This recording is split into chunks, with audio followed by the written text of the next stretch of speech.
we are here at Hurricane Harbor today. It is super, super, super hot, and so I figured that we might as well use the Hurricane Harbor pool since we do not have a pool.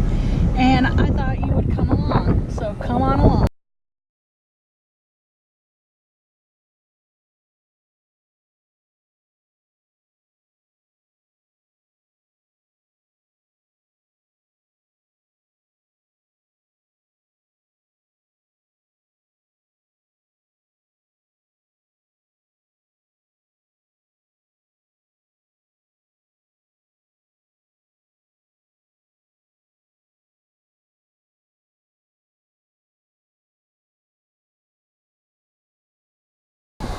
Okay, so when I first recorded and said, hey, let's go, we're going to Hurricane Harbor, did you notice that my visor was up?